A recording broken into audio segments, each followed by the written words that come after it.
This is one of my most beloved series where I reveal the industry secrets to my viewers. These are the things that I've learned through the years from pros or myself by trial and error, and hopefully they should make a difference in your sound. Let's spill the beans. One of the problems that I see with intermediate tracks is there is no energy control in different part of the tracks. Pros, they change the level and processing in different part of the track. One of the most common technique is actually using drums as a source of energy at your drops. This is something that I just prepared for tutorial, so it goes like this. Then we go kind of a verse. Super groovy. And then we go into drop. It's not like a technical drop, but it's like where the scene comes in, right? Though the energy is, it doesn't feel dramatic enough. It doesn't sit right? The trick that I see that pros do is actually taking drums. We have drum group over here, relatively simple, creating energy from here. How? You will say it's with parallel chains. So what we do here first, pick a saturation plugin or distortion plugin that you enjoy. In this case, I have this one. This is a very almost white noise, too energetic drum. Like without it, it's like right? Everything gets louder and more saturated. So we don't want to just use it like that. Create this a parallel chain, create a drive signal chain, and then put a utility behind it. You can, from here, when you come into the drop, go from 0 to, let's say, -20. So it's like this. You see that subtle change right there, right into the drop again? Gives that almost air to the track. Though we are not done yet. We are gonna get a bit more advanced now. So what we do, get a compressor, try to clean up the transients from this mushy, distorted sound. Such into the drum group itself. Bring the release down really short, and we look ahead 3 milliseconds in advance so that we start ducking before even transient starts. We are skipping most of the 16 Hz.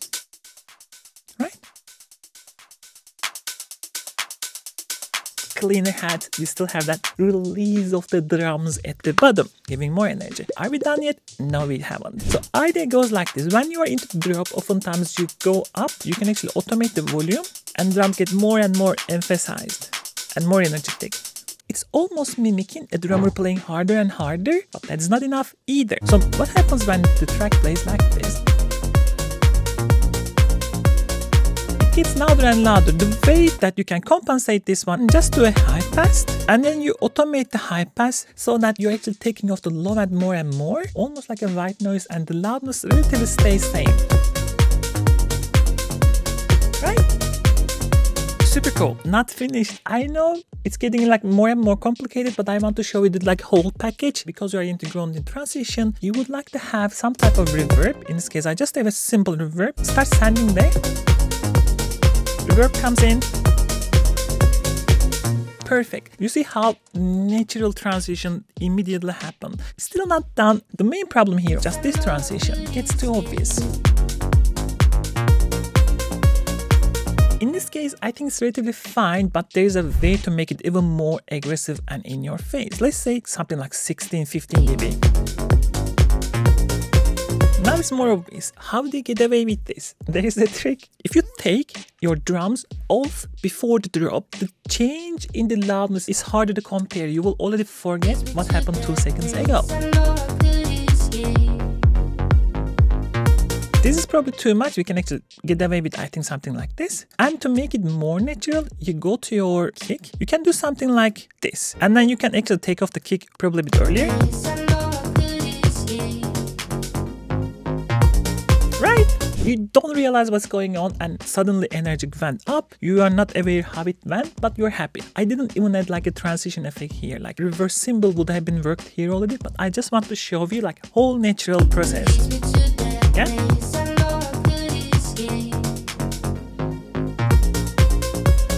Well, now we know. Supersaws is everywhere. The bigger trick is making them big. Listen to this.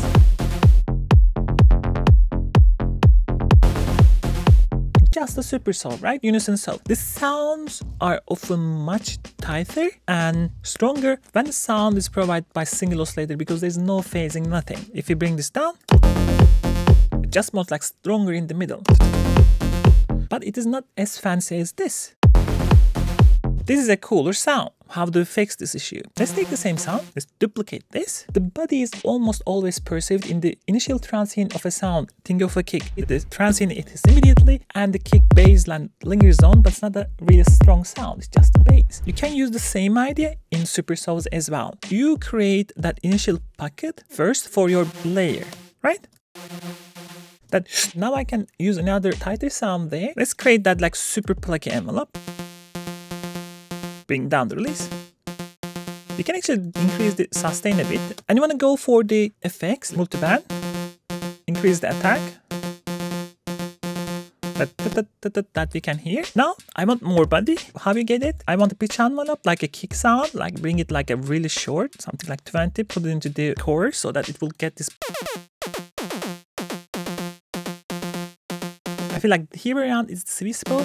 We can exaggerate a bit more, get the equalizer, create an envelope like this, and put it in the gain of the high band you can hear. Now this is a sound with a body. If you want that sizzling part to go away, you can actually activate the filter and put the second envelope and adjust it. Sound with power. What we need to do is blend this to the origin sound. So we have this really cool combination of those two. We have this, and then we have mix it with the sound itself. This is strong. And then you can actually go in and adjust and decay levels here.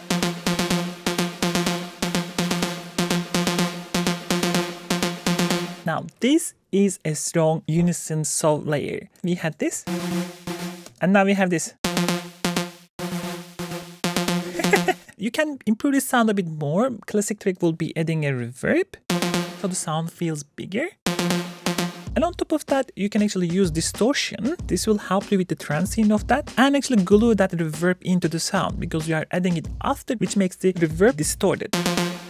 Down. Okay. Super cool. From here. And this is how pros do it. If you want to learn more pro tricks like this, please consider like and subscribe. It really helps a ton. I know a lot of you are looking for answer to this one, because I receive the messages all the time on my social media, creating these really big ambiences with vocals like this. We all know this is like a gated vocals, but it still feels a bit weirder. It doesn't feel exactly like a gated vocals, right? How do you do it? Get any samples that you like. Oftentimes I see people just put a gate on this. It still sounds very vocal, isn't it?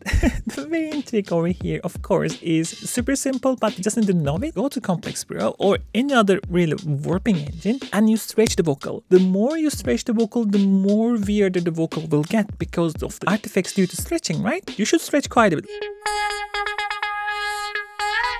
Like here, the vocal. Sustain more, there's like a weird sounds happening to the stretching, and then you can go actually play with the format and then stretch more, like, and that artifacts actually, if you put filter and start moving the filter, they will create this kind of almost resonant, really ambient sound. In this case, I'm using Infiltrator. You can use anything that you like. I like this one because then you can actually do this filter modulations, and now we have this.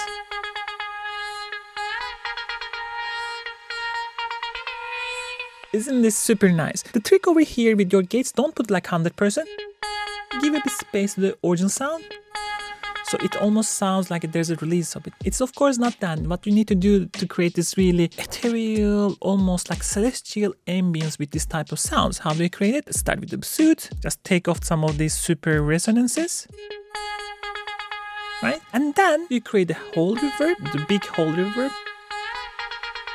And then you create another shimmer reverb to really emphasize on these highs, the celestial ambience. We are sending it over there.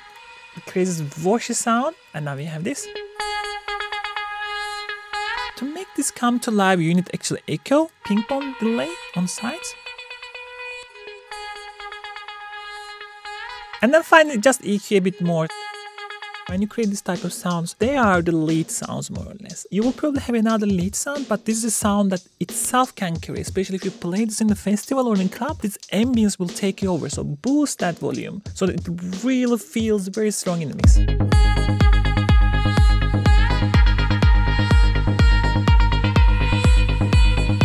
Just this and kick and bass can keep people really in hypnotic state for a minute. Try this out. But if you want to learn more about this type of tricks, I have other video over here where I reveal more secrets. Take a look.